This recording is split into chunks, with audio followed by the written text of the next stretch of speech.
Sabadana si Oni ninggalkan imana si Badra. Si Badra harita diuk perijeng cemetut hasem, malahan mah poroman penget berem perijeng kekerot segala ambek jika nama hakas si Aceng anu ngabejakeun yen si Aceng teh teu apal kana pademukan anak jantang, tapi teh laki jantang teh ngalati ilmu silat ka si Aceng.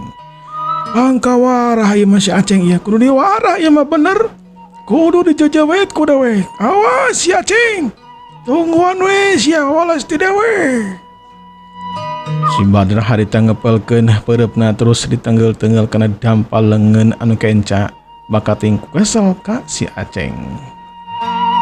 Sedangkan mangsa alam dina waktu harita beke berang bae. Mangsa alam dina waktu harita sakedeng di oge tengah poe.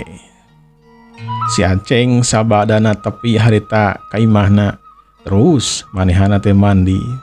Sabadana mandi manehanana harita asup ka jero imah, terus harita dahar.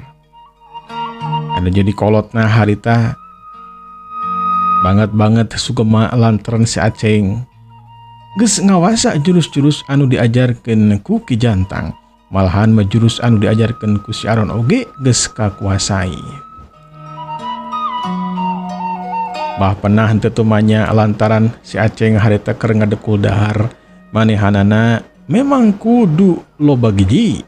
Sangkan naon sangkan tanagana bedas, sangkan kana ngawasa jurus-jurus teh gampang. Sabadana rengse mah si Aceng dahar kakara bah pena harita cemarita. Kumaha Ceng, latihan silatna lancar. Mudah-mudahan we lancarnya. Abah mah banget. Mane teh hayang buru-buru jadi jawara pinunjuk lah. Ulah nepikeun ka teu bisa naon. Alhamdulillah bah lancar. Ngan naon ite? Da kapanan ka hanjelu. Hanjelu naon mana teh Ceng? Nya Anjelu yen si Ahi Aron teh geus moal cicing di dieu urun bah. Ya masalah eta mah atukeun bae Cing. Mudah-mudahan we dina hiji mangsa mah atuh panggih deui jeung maneh. Bisa bebarengan deui. Ari ceuk Abah mah yakin anu ngaranna jawara mah da bakal panggih deui jeung jawaran si Jena. Yakin Abah mah. Engke maneh lamun geus bisa kana ilmu silat, wayahna maneh kudu naon, kudu nguriling ka pilemburan nya. Dan geus kawajibanana jeung geus tugasna memang gitu. Kudu tutulung kana butuh, tatalang kana susah. Bener teu? Ya bener pisan bah, memang kudu gitu. Ari Aceng mangilingane kumaha Abah, cek Abah kitu heg, cek Abah kieu heg, ya pokona mah bantuan Abah siap. Kaitu ka dia geus siap, sangkan jalma jahat teh cek paribasana atuh eueuh anu datang deui lah ka dieu atawa henteu datang di kalembur anu sejenna kapokeun lantaran dilawadan ku Aceng da kitu bah. Oh bener memang kudu gitu Ceng. Lawanan nih kabehanana usir we di pilemuran. Mun teh mah aya jalma anu nepikeun ka sabaraha kali di bejaan kudu tobat kudu balik pikir. Masih kene baik, udah gitu matong dingkeun Ceng. Pepe, podara nu kitu mah Ceng, tumaneun. Ya rencana Aceng oge kitu. Ngan meureunana leungeun Aceng teh bakal jadi saksi meureunnya, saksi mayahan jalma. Aduh, Aceng teh hayang mayahan sebenarnya bah. Udah atuh Aceng mayahan teu meureun mayahan jelema mayahan hayam oge can pernah. Aceng mah teu bisa mayahan hayam atuh bah. Mencit hayam oge can pernah Aceng masieun ku getih. Ya wayahna we ayeuna mah kudu bisa mencit ayam, mencit domba, mencit muning sakalian maneh kudu bisa Ceng. Tenaga maneh kudu jadi bedas. Apana eta mah geus bisa kana ilmu silat. Tenaga jero teh geus kudu dilatih eta teh Ceng. Memang leres bah. Tenaga lapis, tenaga luar pokona mah kudu halus Aceng teh. Keunilah masalah eta mah bah. Ku Ki Jantang bakal diburukan, bakal dipapatahan. Mah Aceng di ka kamar heula sakedeung nya mah nya. Jung, ngan kade maneh nepikeun ka Asyar sarena ulah nepikeun ka asyar, kade kebablasan. Mun bisa mah salat duhur heula ceng. Ya siap bah. Yalah yang ngegoler heula itu bah. Si Aceng harita ngaberesan urut daharna. Sabada kitu mah kukumah leos harita manehanana teh ka kamar. Kolidag harita ngagoler. Asugri para wargi cag urang tunda heula si Aceng. Kiwari urang kocapkeun ka Ki Jantang. Cerilat. Ki Jantang harita jojorlatan manehanana harita luncatan dina luhureun batu di wahangan. Terus harita inditna teh kabelah wetan. Ngajungjung ka hiji patempatan jika teh tempat panyumputan anak manehanana atawa tempat reureheuna Ki Jantang. Tadilah antarana sabadana lulumpatan harita dina luhureun babatuan, Ki Jantang harita ngeureunkeun lengkahna lantaran manehanana geus tepi ka hiji saung. Di eta saung harita kaciri aya hiji jalma anu keur diuk di eta saung teh bari jeung ngeluk tungkul, malahan mah eta jalma teh ngecelakeun cai panonna kana taneuh. Saha atuh eta jalma?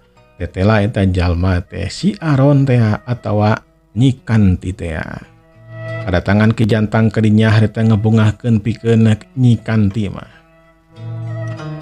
Tadila Ki Jantang teh nepi gek diuk harita digegereun si Aron atawa Nyi Kanti bari jeung ngasongkeun buntelan. Nyi Kanti ditarima saterusna mah harita diteundeun di tukangeunana. Kunaon nyai jiga-jiga anu keur sedih kitu geuninganan eta? Cai panon ragragan kitu. Masihan 2 pipi. Kunaon sok curhatkeun ka Abah. Ulah nepikeun ka dipendam ku surangan, Abah wajib apal. Mun anu jadi anak keur sedih, Abah oge kudu katepaan sedih. Urang teh kudu sapabait sama manis nyai. Pokona mah kudu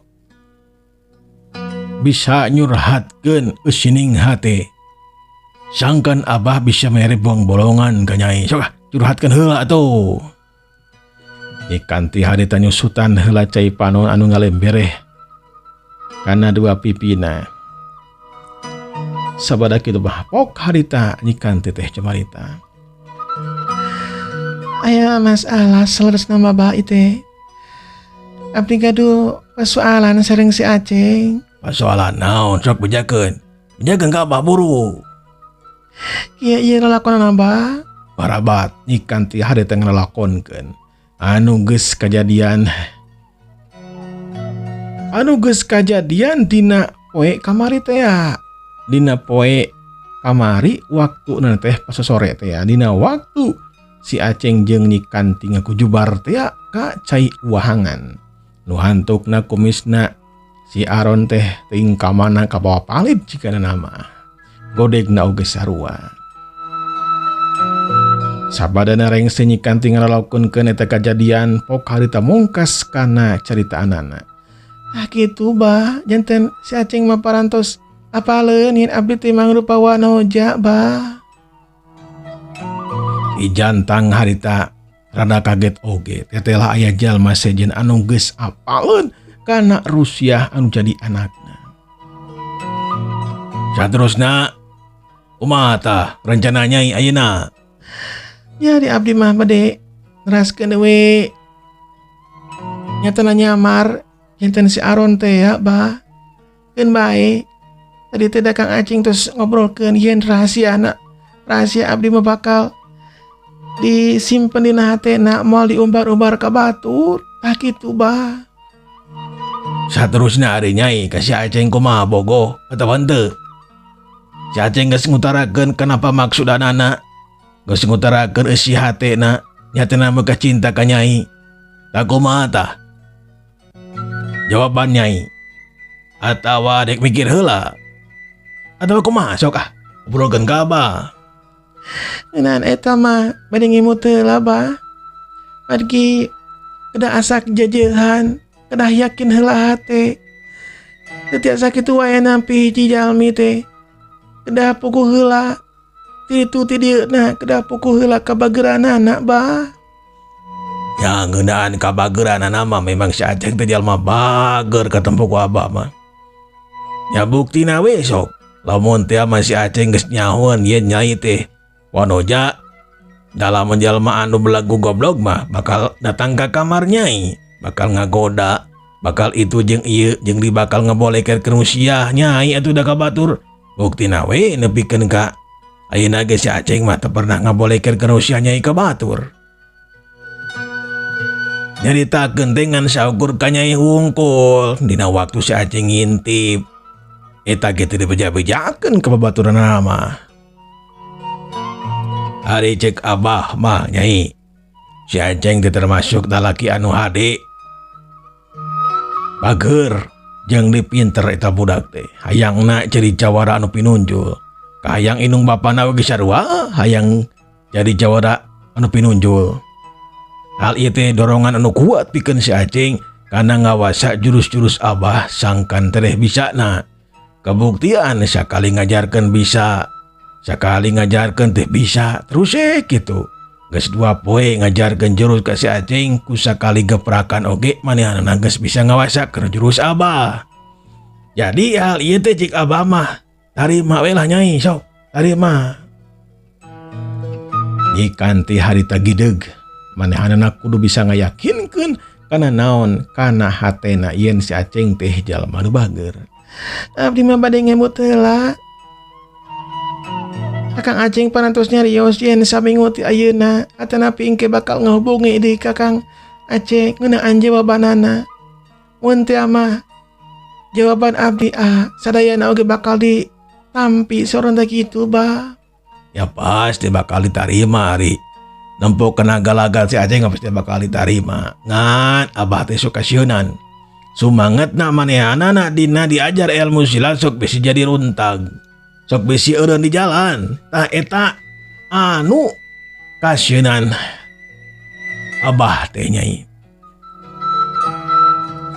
Abah geus bisa neuleman kana hatena sok senajan kakara panggih. Hate si Aceng mah bersih, kabuktian ku Nyai oge dina waktu bantrok kakuatan jeung hiji jalma anu mibanda ilmu sakti geuninganan si Aceng teh kunaon tah. Berarti aya hiji hal anu ngajadikeun si Aceng teh kuat. Di antarana hayang naon? Hayang ngalindungi ka Nyai, hayang jadi jawara pinunjul. Ieu teh bisa jadi mere kakuatan ka si Aceng. Kade Nyai bisi salah pilih abah mah ngabejaan. Mun salah pilih kiteh ulah hek teu milih ka jalma anu belegug sok saha anu rugi? Nyai anu rugi. Abah ge termasuk rugi. Boga minantu jahat leungeus teh ras-rasan. Si Aceng mah ceuk abah ieu mah jalma anu alus, budi pekertina katempona alus, ka abah oge sok sopan nya ari heureuy sakedeung mah wajar we. Memang watak manehanana sok heureuy. Tapi dina ngajalankeun kewajibanana kumaha Nyai ari si Aceng sok salat. Kumaha kaineng bapana alus, ramah, sopan, ngalaksanakeun parentahna atawa henteu. Tah hal ieu teh Nyai sorangan anu geus apal lantaran geus kana 2 poena cicing di imah si Aceng. Kuduna mah Nyai teh geus paham, kuduna mah Nyai teh geus ngarti dina palebah dieuna. Ikan ti dina waktu harita ngan bisa neuteup we harita kahareup. Kana jujukutan manehanana ngaku yen si Aceng teh dina palebah tingkah laku duduga peryoga nama eueuh cawadeun. Dina ngalaksanakeun kawajibanana oge eueuh cawadeun. Ngong azan atawa aya beja geus aseup waktu salat langsung dara salat. Dek salat naon oge zuhur, asar, magrib, isya, subuh sok dilaksanakeun. Malahan mah si Aceng sok ngalaksanakeun oge bari jeung berjamaah di tajug.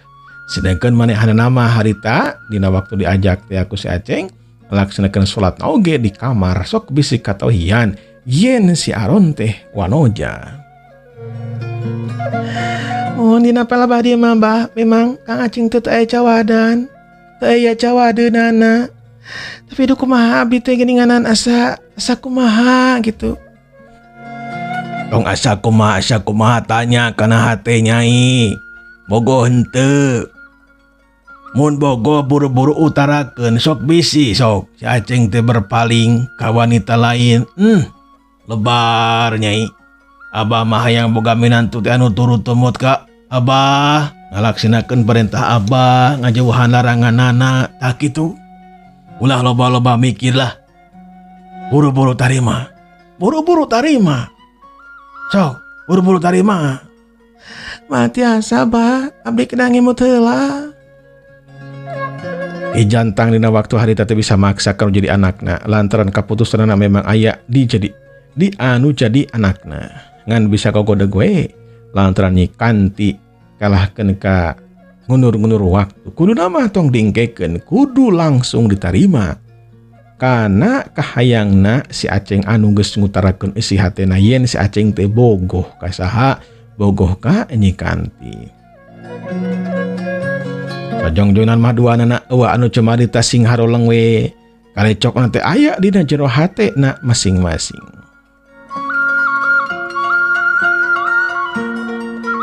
Lila harita si Aron teh atau Nyi Kanti manehna geus nyieun kumis palsu jeung kodeg palsu saterusna mah harita dipasangkeun dina tempatna masing-masing. Ayeuna mah katingali deui yen si Aron teh manglupakeun Jajaka Kasep anu pakulitanana teh menikeun ka alus nyatana kuning umyang. Di mana ayeuna Nyai ya? Di ka Pilemuran deui atawa di ka mana? Mbah, di ka Pilemuran deui abdi teh. Ya pokona nama dek eta deui non teh. Dek lalana deui bisi teh mah aya jalma jahat. Tapi mudah-mudahan mat aya jalma jahat, Pak. Ya saya nama Abah oge. Urang ka Pilemuran deui, Bah. Abah mah rek di dieu heula. Sok we Nyai ka itu nya. Kade dina waktu lumampah ulah loba luman lamun mun bisa mah lempeng-lempeng we masalah si Aceng mah keun bae tong loba jadi pamikiran. Bisi ngaruksak kana hate, bisi ngaruksak kana pikiran. Pilih teh ama aya jalma jahat anu ngabongohan, kapanan Nyai anu bakal rugi. Ya, pokona mah bablaskeun we. Ngan ari cek Abah mah tarima Nyai, sakali ditarima. Jung harita Nyi Kanti nangtung saterusna mah imut anu jadi bapana. Terus harita lempang kaburuan sabada kitu mah harita celeng. Si Aron alias Nyi Kanti ninggalkeun bapana nyatana Ki Jantang anu keur diuk di jero saung. Tetela anak aing geus gede enak mah geuninganan. Geus mengenal anu disebut cinta teh ya. Kudu nama buru-buru tadi masih Aceng teh. Tapi kunaon? Si Nyai kalah lobang mikiran ngeunaan si Aceng. Padahal lamun nilik kana naon nilik mantes jeung henteu nama da geus sidik mantes atuh. Lantaran si Aceng teh pinter jujur deui manehanana. Asana teh eueuh cawadeunana.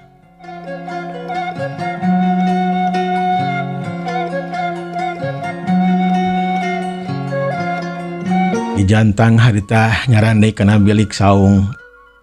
Gelilah harita panona ujug-ujug rapet saterusna mah ker ke Jantang harita sare. Bari jeung nyarandai di eta saung.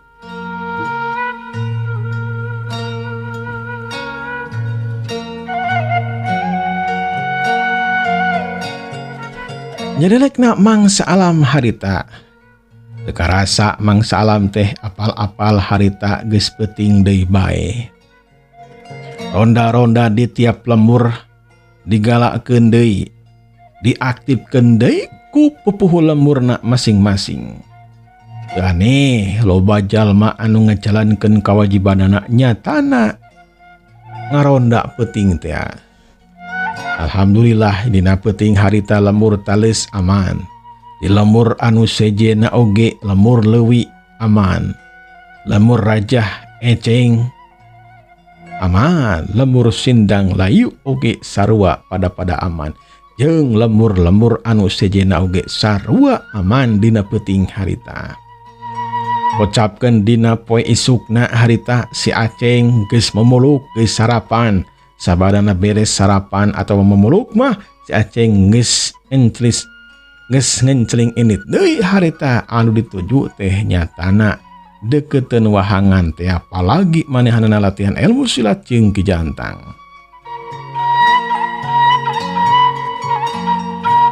Dina waktu si Aceng leumpang harita sarua aya jalma anu nuturkeun ti tukang leumpang. Saha eta jalma teh? Tetela eta jalma teh si Badra nuturkeun ka si Aceng. Si Badra ngahaja nuturkeun hayang mergoan si Aceng keur latihan silat jeung Ki Jantang. Galila urang kocapkeun si Aceng teh geus tepi weh kana tempat latihan ilmu silatna. Ki Jantang seperti biasa di bae can aya di eta patempatan. Si Aceng harita langsung metakeun jurus anu disebut jurus kembang seureuh. Saterusna mah jurus daun kararas dipraktekeun ku manehanana. Kabehanana oge bisa kalayan sampurna meragakeun eta jurus. Sakabeh gurak-gerik si Aceng harita ku si Badra dititenan. Diperhatikeun nepikeun ka kekerot ngancing kabita lantaran si Aceng bisa kana eta ilmu ting naon ilmuna.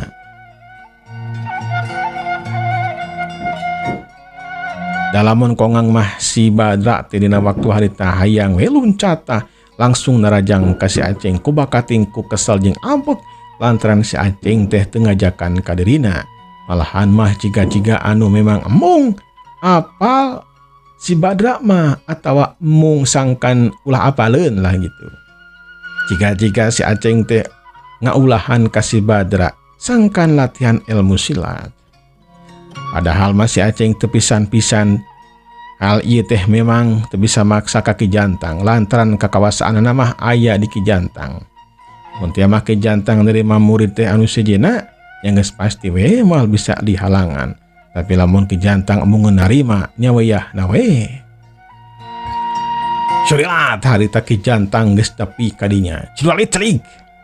Ki Jantang harita pancun nangtung di deketeun si Aceng. Si Badra harita kaget lantaran Ki Jantang lompatna teu kaciri ujug-ujug geus aya di dinya be.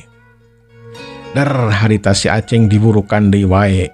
Diburukan jurus anu katiluna anu disebut Braja Geni. Kakuatan anaknya tena kakuatan panas tina dua leungeun si Aceng. Rengkene harita Ki Jantang meragakeun eta jurusnya tena jurus Braja Geni. Saterusna mah diturutan ku si Aceng. Kitu deui bae sakali meragakeun si Aceng bisaeun. Terus harita dipraktekeun nepikeun ka 5 kalina. Ki Jantang harita merhatikeun kalayan anget nakaranan sok bisi aya gerakan si Aceng anu salah. Tetela gerakanana teh memang luar biasa. Si Aceng bisa meragakeun jurus Braja Geni kalayan sampurna. Seperti biasa, mane memang luar biasa Aceng euy. Kecerdasan mane beki dia teh beki meningkat bae. Gerakan jurus Braja Geni geus dikawasa.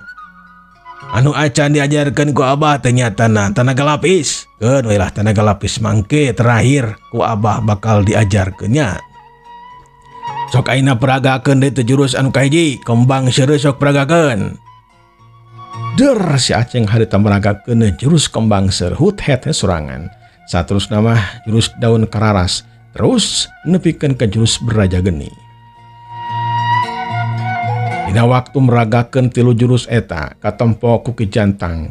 Tenaga lapis si Aceng harita musir kana leungeun katujeng kencana, malahan mah musir kana 2 sukuna sagala dirapatkeun kana bumi atawa kana taneuh. Ki Jantang kerung yen si Aceng teh acan diajarkeun tenaga lapis, tapi buktina mah si Aceng geus bisaeun kana eta tenaga lapis. Kela Ceng. Kela eureun heula euy. Di mana mane bisa ngawasa tenaga lapis euy? Di mana ta?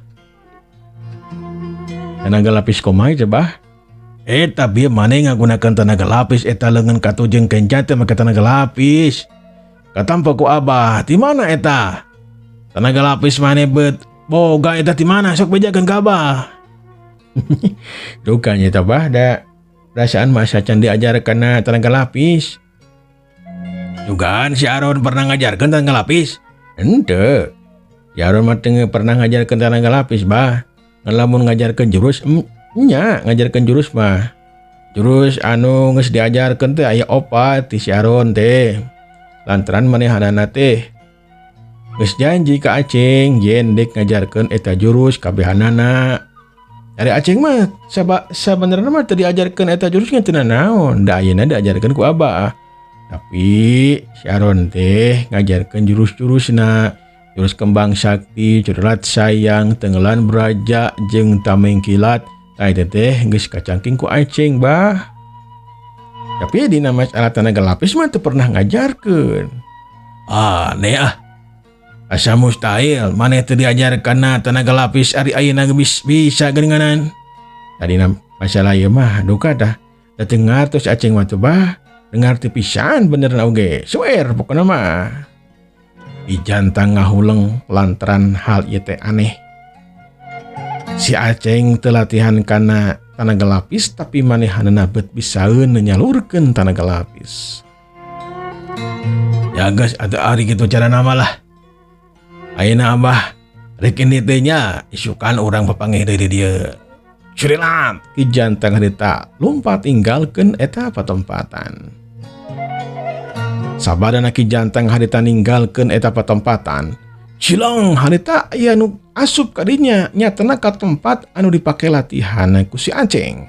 Tapi eleuh waktosna parantos Epkom dangu lajeng kantun kasadayana. Wassalamualaikum warahmatullahi wabarakatuh.